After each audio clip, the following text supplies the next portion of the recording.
Halo teman-teman semua, kembali lagi dengan aku. Di video kali ini kita bakalan membahas soal TWK teman-teman, yaitu tentang sejarah-sejarah di Indonesia nih teman-teman. Tapi tenang, sejarah di sini bukan hafalan, tapi kayak lebih ke logika teman-teman.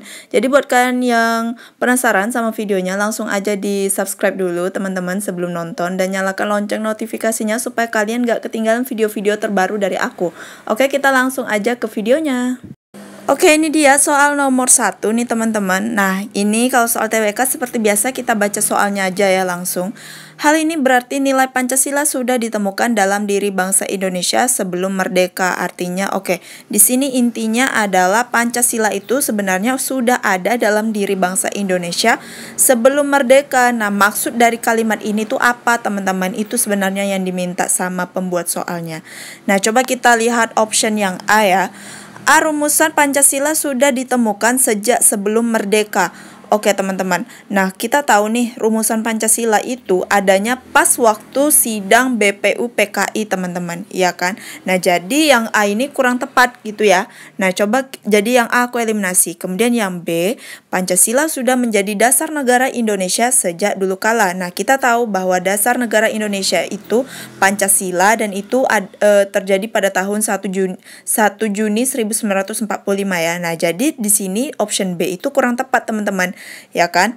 Nah, kemudian yang C, Pancasila sudah menjadi ideologi negara Indonesia sebelum merdeka. Nah, ini juga salah ya teman-teman, karena ini kurang lebih jawabannya sama dengan yang B ya teman-teman. Karena waktu sebelum merdeka kan Indonesia itu masih perpecahan tuh, maksudnya masih pakai kerajaan-kerajaan gitu kan teman-teman. Nah, jadi yang C itu kurang tepat. Kemudian yang D, nilai Pancasila telah dilaksanakan dalam kehidupan sehari-hari sejak sebelum merdeka. Nah, yang D ini benar teman-teman, yaitu salah satunya apa? Dilarang mencuri, dilarang berbohong, kemudian dilarang minum minuman keras gitu kan. Kemudian berperilaku kemanusiaan yang adil dan beradab, seperti itu teman-teman. Walaupun dulunya mereka itu memang belum dirumuskan, tapi sebenarnya udah ada nih dalam diri bangsa Indonesia masing-masing sejak sebelum merdeka. Nah, jadi jawaban yang paling tepat itu adalah yang D ya. Kemudian yang E ini jelas salah, aku eliminasi semua benar karena yang benar itu hanya yang D gitu ya. Kalau misalnya kalian tidak setuju dengan pendapat aku, coba komen di kolom komentar, nanti kita tukar pikiran, diskusi di kolom komentar. Oke, kita lanjut ke soal nomor 2. Oke, ini dia soal nomor 2. Kita langsung baca aja ya pertanyaannya. Pada pelaksanaan Dekon tidak mengatasi kemerosotan ekonomi, bahkan memberatkan rakyat. Program ini dianggap gagal karena, kita tahu Dekon itu adalah deklarasi ekonomi yang mana itu dibuat oleh Soekarno, karena pada masa awal kemerdekaan dulu itu ekonomi rakyat Indonesia itu teman-teman, itu masih terpuruk. Jadi itu masih banyak terjadinya pemberontakan sana-sini karena ekonomi yang jelek teman-teman. Jadi langkah yang diambil Soekarno itu adalah melakukan deklarasi ekonomi, yaitu tujuannya adalah menciptakan ekonomi yang bersifat demokrasi, bebas dari imperialisme. Nah teman-teman, dan juga deklarasi ekonomi ini juga bersifat nasionalis, dan juga ekonomi itu waktu itu dipegang sepenuhnya oleh atau dikendalikan oleh pemerintah Indonesia teman-teman. Namun prinsip-prinsip dasarnya itu tidak dijalankan sebagaimana mestinya. Jadi banyak nih yang merasa ekonomi tersebut malah memberatkan masyarakat atau rakyatnya teman-teman. Nah ya kan, nah jadi program ini juga dianggap gagal karena pertama karena Dekon ini bersifat kayak lebih ke politis atau ke golongan tertentu teman-teman. Nah kemudian juga tidak ada ukuran yang objektif untuk menilai suatu usaha dan hasil usaha tersebut teman-teman. Nah jadi ini malah lebih menyengsarakan rakyat, bukan malah membantu rakyat teman-teman. Makanya program ini tuh dianggap gagal teman-teman. Nah jadi coba kita cari mana jawaban yang udah aku sebutin 2 tadi. Yang A, kehidupan masyarakat masih di bawah taraf hidup, ini bukan ya. Kemudian yang B, pendapatan per kapita masyarakat belum sesuai standar dunia, ini juga bukan. Kemudian yang C, saat itu program pemerintah hanya menguntungkan golongan tertentu. Kemudian yang C, masih ada campur tangan pihak asing. Oke, ini bukan ya. Kemudian yang E, tidak ada ukuran yang objektif untuk menilai suatu usaha dan hasil usaha. Oke, teman-teman. Nah, ini jawaban yang paling tepatnya adalah yang E ya. Nah, kalau yang C itu, saat itu program pemerintah hanya menguntungkan golongan tertentu. Ini benar, tapi dia lebih berbau ke politisi, teman-teman. Nah, jadi yang paling tepat itu adalah yang E. Gitu ya. Oke, kita lanjut ke soal nomor 3. Oke, ini dia soal nomor 3. Kita langsung aja baca ke pertanyaannya. Guna melaksanakan rehabilitasi dan stabilisasi pasca peralihan kekuasaan, Soeharto menerapkan security approach dengan tujuan. Oke, teman-teman, security approach itu adalah artinya pendekatan keamanan negara, teman-teman. Nah, jadi waktu peralihan kekuasaan dari Soekarno dan Soeharto itu adalah Soeharto menetapkan suatu kebijakan dengan pendekatan yang namanya security approach. Nah, kita baca nih optionnya, tujuan dibentuknya security approach itu apa sih? Nah, jadi yang A itu mengatur keamanan dalam negeri. Nah, ini menurut kalian benar atau tidak, teman-teman? Oke, kita simpan dulu ya. Kemudian yang B, memberikan keleluasaan kepada TNI Angkatan Darat untuk mengamankan negara. C, membentuk badan intelijen negara untuk menanggulangi paham yang mengancam negara. D, membenahi sistem pertahanan dan keamanan pemerintah Indonesia. E, melakukan desoekarnoisasi dan depolitisasi ini bukan orang ya teman-teman, tapi ini ormas. Maaf, aku ada salah ketik tadi. Jadi ini adalah depolitisasi ormas yang mengancam negara. Nah, di antara kelima option ini menurut kalian mana nih yang benar, teman-teman? Nah, kalau menurut aku, ini pendapat aku ya teman-teman. Nah, waktu itu adalah peralihan dari Soekarno ke Soeharto, yaitu pada masa Orde Baru ya. Nah, jadi Soeharto ini menerapkan security approach itu tujuannya adalah untuk istilahnya membunuh atau menghilangkan yang namanya Soekarno di hati bangsa Indonesia, teman-teman. Jadi segala kekuasaan Soekarno yang dulu itu dihilangkan karena akan dialihkan dengan peraturan yang baru dari Soekarno, teman-teman. Dari Soeharto maksud aku. Nah, jadi menurut aku jawaban yang paling tepatnya itu adalah yang E, teman-teman, yaitu melakukan desoekarnoisasi dan depolitisasi ormas yang mengancam negara, teman-teman. Nah, jadi desoekarnoisasi itu adalah istilah lainnya itu membunuh atau menghilangkan Soekarno atau kebijakan-kebijakan Soekarno yang dulu-dulunya itu dari hati bangsa Indonesia, teman-teman. Kalau misalnya kalian bingung nih, kalian bisa search di Google, itu ada desoekarnoisasi, itu terjadi pada masa Orde Baru dulu, teman-teman, dan depolitisasi ormas yang mengancam negara. Nah, pada masa Soekarno itu kan banyak banget ormas-ormas yang kayak mengancam keutuhan negara. Jadi, tindakan yang dilakukan Soeharto adalah untuk mengamankan Indonesia itu adalah dengan ini, teman-teman. Yang E, melakukan desoekarnoisasi dan depolitisasi ormas yang mengancam negara.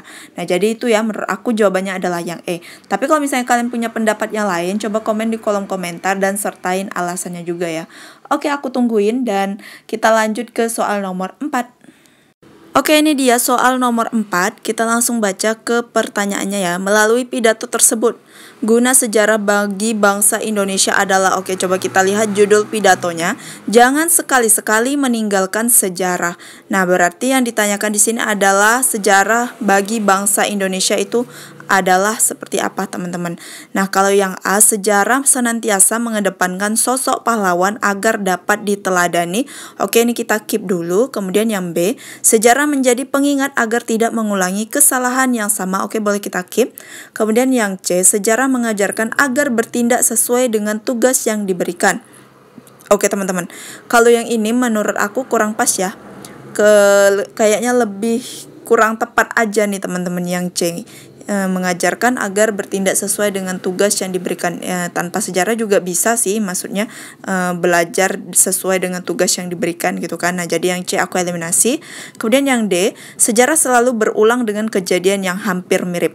Nah, oke, teman-teman, kalau nggak salah aku waktu aku SMA dulu belajar sejarah, itu sifat sejarah itu salah satunya adalah unik, yaitu hanya terjadi satu kali dalam hidup, teman-teman. Nah, jadi menurut aku itu nggak ada tuh yang namanya sejarah yang mirip gitu ya teman-teman. Kalau misalnya aku salah mohon dikoreksi ya, komen di kolom komentar. Nah jadi yang D ini aku eliminasi. Kemudian yang E, sejarah mampu memberikan solusi dari masalah yang pernah terjadi. Nah ini juga kurang tepat teman-teman. Nah jadi kita sisa 2 option, yaitu antara A dan B. Yang A, sejarah senantiasa mengedepankan sosok pahlawan agar dapat diteladani, sedangkan B, sejarah menjadi pengingat agar tidak mengulangi kesalahan yang sama. Oke teman-teman, kalau misalnya kita ingat lagi yang perjuangan kemerdekaan Indonesia.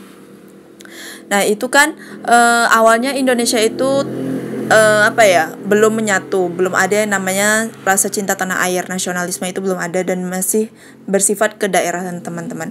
Nah karena masih bersifat kedaerahan tersebut, jadi persatuannya itu kurang kuat teman-teman. Jadi lebih gampang nih sama bangsa asing untuk mengambil Indonesia, karena rakyatnya sendiri aja belum bersatu kan teman-teman. Kalau rakyatnya aja belum bersatu, gimana mau melawan penjajah teman-teman. Nah jadi dari ucapan aku tersebut aku bisa menyimpulkan, yaitu jawabannya adalah B, yaitu sejarah menjadi pengingat agar tidak mengulangi kesalahan yang sama. Nah jadi dengan sejarah ini kita bisa ingat nih, wah kalau kita itu emang harus bersatu untuk mempertahankan negara Indonesia. Kalau misalnya kita masing-masing cuma bersifat kedaerahan, kita cuma cinta sama daerah kita sendiri, nanti suatu saat bakalan ada namanya penjajahan yang kedua kalinya teman-teman.